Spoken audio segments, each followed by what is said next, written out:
Assalamualaikum warahmatullahi wabarakatuh dan selamat siang. Apa kabar kalian semuanya? Semoga baik-baik saja ya. Di sini perkenalkan kakak Vina sini akan membahas tentang mengenai pembelang sel. Teman-teman sekalian, sudah ada yang tahu apa itu pembelang sel?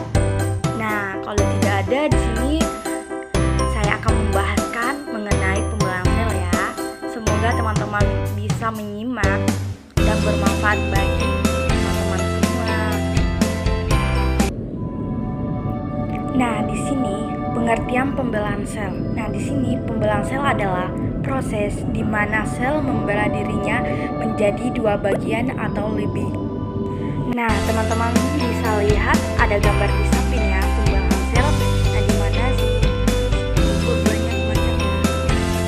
Nah, pembelaan sel ini dibagi menjadi tiga. Nah, ada anamitosis, yaitu pembelahan biner. Adapun mitosis ini tidak terjadi reduksi jumlah kromosom. Nah, yang terakhir ada meiosis. Nah, ini terjadi reduksi jumlah kromosom. Nah, di sini ada pembelahan biner. Nah, pada bakteri, teman-teman bisa lihat gambar di sampingnya bagaimana prosesnya dan kemudian kromosom bakteri menempel pada membran plasma. Nah, teman-teman bisa lihat ya gambarnya di samping. Adapun bagian DNA kromosom yang menempel mengalami replikasi. Teman-teman juga bisa lihat ya bagaimana prosesnya di samping. Kemudian sel mulai membelah. Nah, itu selnya membelah ya. Terus terbentuk dua sel anakan. Teman-teman bisa juga lihat gambarnya di samping. Nah, di sini terbentuk membran plasma sehingga sitoplasma terpisah di antara dua sel tersebut. Nah, di sini terus ada siklus sel. Nah, teman-teman bisa lihat juga gambarnya di samping. Di situ ada pun keterangannya ya. Interfase sama dengan 1, fase M sama dengan M. Nah, profase sama dengan P, metafase sama dengan Me, anafase sama dengan A, telofase sama dengan T. Nah, itu pun ada pun teman-teman bisa lihat semua ya. Nah, di sini bahkan sel-sel kelenjar memiliki masa hidup selama beberapa jam saja. Nah, sel-sel epitel kulit setiap kali rusak akan segera diganti sehingga jumlahnya selalu tetap ya. Sebaliknya, sel-sel pada sistem syarat pusat manusianya dibentuk sekali seumur hidup. Nah, dan tidak pernah diganti jika mengalami kerusakan pada siklus sel. Nah, di sini ada pun siklus sel ya. Pada fase pembelang sel, mitotik atau M simbolnya. Pada fase pertumbuhan atau interfase terdiri dari ada yang pertama G1 yaitu fase GAP1, yaitu ada S fase di mana fase sintesis, ada G2 yaitu fase GAP2.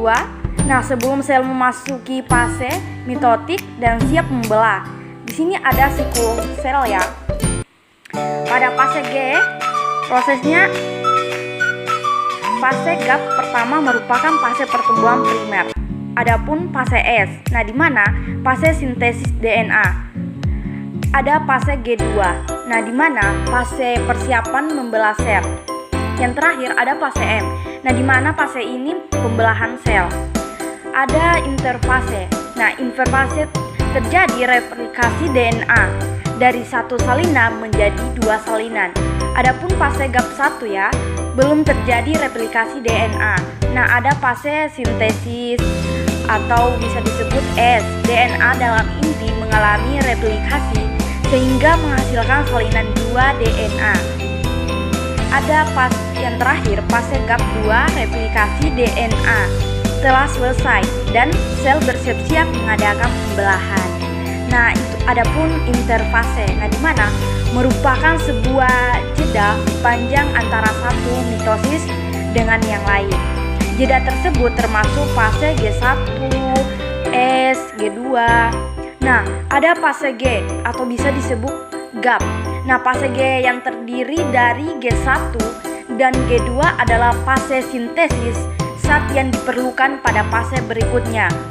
Pada sel mamalia, interval fase G2 sekitar 2 jam ya. Sedangkan interval fase G1 sangat bervariasi antara 6 jam hingga beberapa hari. Nah, ada di sini fase S atau bisa disebut sintesis. Nah, merupakan tahap terjadinya replikasi DNA pada umumnya. Nah, sel tubuh manusia membutuhkan waktu sekitar 8 jam untuk menyelesaikan tahap ini. Hasil replikasi kromosom yang telah utuh segera dipilah bersama 2 nuklei masing-masing guna proses mitosis pada fase M. Di sini ada fase M atau bisa disebut mitosis. Nah, interval waktu fase M kurang lebih 1 jam. Tahap di mana terjadi pembelahan sel pada mitosis. Nah, sel membelah dirinya membentuk 2 sel anak yang terpisah. Nah, dalam fase ini, fase M ini terjadi beberapa jenjang fase. Nah, di sini selanjutnya ada pembelahan mitosis ya. Yang pertama terjadi pada sel tubuh atau somatis dan menghasilkan sel anak dengan jumlah kromosom sama dengan sel induk. Nah, di sini kromosom hasil pembelahan mitosis berpasangan sehingga disebut diploid atau 2N. Yang ketiga ada 4 fase dalam pembelahan mitosis, yaitu profase, metafase, anafase, dan telofase. Nah, yang terakhir hasil akhir pembelahan ini ada 2 sel anak yang masing-masing memiliki sifat dan jumlah kromosom yang sama dengan induknya ya. Terus kita selanjutnya mitosis. Nah, di sini mitosis ini memiliki 2 tahap. Yang pertama, sitokinesis adalah pembelahan sitoplasma. Yang kedua ada karyokinesis adalah pembelahan inti sel. Selanjutnya kita melangkah tahap karyokinesis atau pembelahan inti dan sitokinesis atau pembelahan sitoplasma. Di sini ada 4 fase ya. Yang pertama profase, yang kedua metafase, yang ketiga anafase, dan yang terakhir telofase. Nah, di sini ada pembelahan sitoplasma dan diikuti pembentukan sekat sel yang baru. Nah, yang kedua, sekat memisahkan 2 inti tersebut menjadi 2 sel anakan. Di sini ada pun ciri-ciri tahapan mitosis ya. Ada 4 ya. Yang pertama, profase ditandai dengan menghilangnya membran inti dan terbentuknya benang-benang kromatik atau pemadatan kromosom. Nah, yang kedua ada metafase, di mana ditandai dengan kromosom yang berderet di bidang akuator atau saat yang mudah mengamati kromosom. Yang ketiga ada anafase, ditandai dengan kromosom mulai bergerak ke arah kutub yang berawalan ditarik benang-benang spindle atau mikrotubul. Nah, yang terakhir ada telofase. Ini selnya terbagi menjadi 2 sel anakan. Nah, di sini teman-teman bisa lihat pembelahan, bagaimana proses pembelahannya mitosis ya. Teman-teman bisa lihat sendiri gambarnya di samping.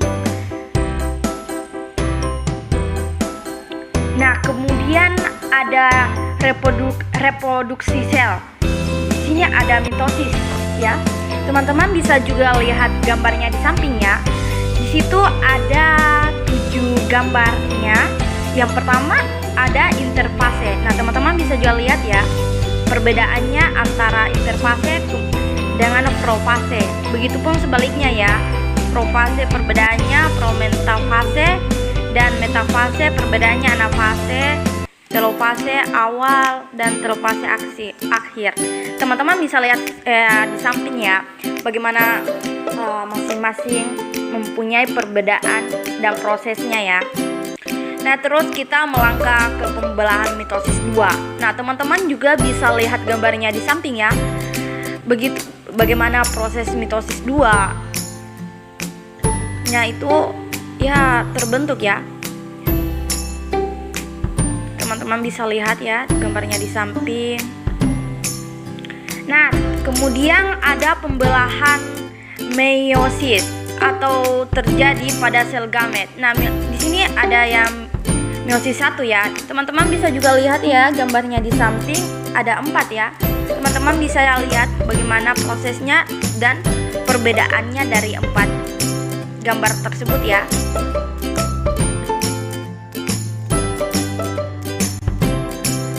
Nah, di sini ada kemudian pembelahan meiosis 2. Nah, di sini teman-teman bisa lihat juga ya perbedaannya. Nah, di sini ada leptoten. Teman-teman bisa juga lihat gambarnya seperti apa. Kemudian ada sigoten. Teman-teman juga bisa lihat bagaimana perbedaannya. Kemudian ada pakiten. Nah, di sini teman-teman bisa juga lihat gambarnya ya dan perbedaannya. Kemudian ada diploten. Nah, teman-teman juga bisa lihat perbedaannya dari 4 tadi.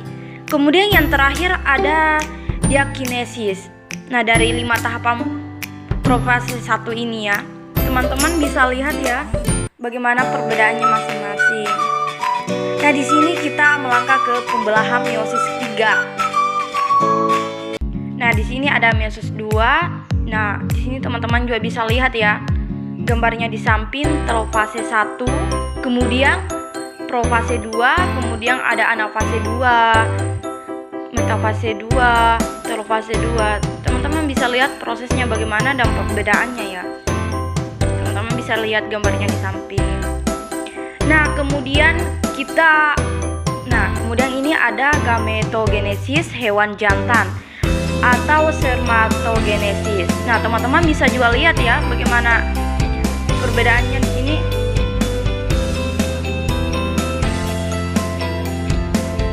Teman-teman bisa juga lihat ya ada spermatogonium atau diploid.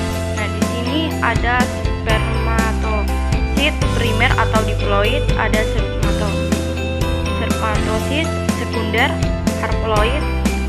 Nah, spermatid atau haploid. Nah, teman-teman bisa lihat ya gambarnya di samping bagaimana prosesnya ya. Ini pertama tumbuh ya, kemudian ada meiosis 1 pembelahan sitoplasma, kemudian ada meiosis 2 yaitu di mana pembelahan sitoplasma. Nah, teman-teman juga lihat ya bagaimana prosesnya di samping. Nah, di sini kemudian kita melangkah ada namanya gametogenesis hewan betina atau biasa disebut oogenesis. Nah, teman-teman bisa juga lihat ya gambarnya di samping beserta prosesnya seperti apa, bagaimana. Ini ada oogonio atau diploid, terus kemudian oosit primer diploid, badan kutub pertama haploid, oosit sekunder haploid, ovum atau haploid. Nah, 3 badan kutub haploid ini ya, teman-teman bisa lihat juga ya. Nah, di sini ada tumbuh kemudian meiosis 1 pembelahan sitoplasma, meiosis 2 pembelahan sitoplasma. Teman-teman juga bisa lihat ya perbedaannya antara hewan betina dengan hewan jantan ya. Kemudian kita melangkah ke gametogenesis pada tumbuhan. Nah, teman-teman bisa juga lihat gambarnya di samping ya. Di sini banyak prosesnya ya. Prosesnya teman-teman bisa lihat juga ya. Di sini ada kantung sari. Kemudian kantung sarinya ini di dalamnya itu ada arter, filamen. Nah, di sini ada juga ovul atau bakai biji. Nah, dinding ovarium. Nah, teman-teman bisa lihat juga ya ada stalk, instrumen. Ini ada kecambah dengan ukuran 2N. Nah, kulit biji, embrio 2N, endofemen 3N, biji. Nah, di sini ada meiosis, ada vertikasi ganda. Nah, di sini ada teman-teman bisa lihat juga ya bagaimana anunya. Nah, di sini ada tabung ploid, sel endofen, N tambah N. Nah, sel telur lambangnya N, kantung embrio di dalam ovum. Nah, integumen. Nah, di sini ada teman-teman lihat ya, ada meiosis 1, meiosis 2, meiosis 3, tahapan diploid, tahapan haploid. Nah, di sini ada meiosis 1, 2, 3. Teman-teman bisa lihat ya. Di sini ada sigma siklus. Nah, di mana di sini ada tabung protein, inti genetatif, sperma, inti vegetatif. Nah, kemudian yang terakhir ada spermatogenesis. Nah, di mana di sini teman-teman bisa lihat juga ya gambarnya di samping, dan prosesnya seperti apa ya. Nah, spermatogozoa. Nah, di sini ada acerosoma, plasma membran, nukleus, centrol, mitochondria, terminantis, archaea filamen. Terus ada di sini head, mid, tali, and flight. Nah, itulah tadi materi mengenai pembelang sel. Semoga bermanfaat ya. Lebih dan kurangnya mohon dimaafkan. Wassalamualaikum warahmatullahi wabarakatuh.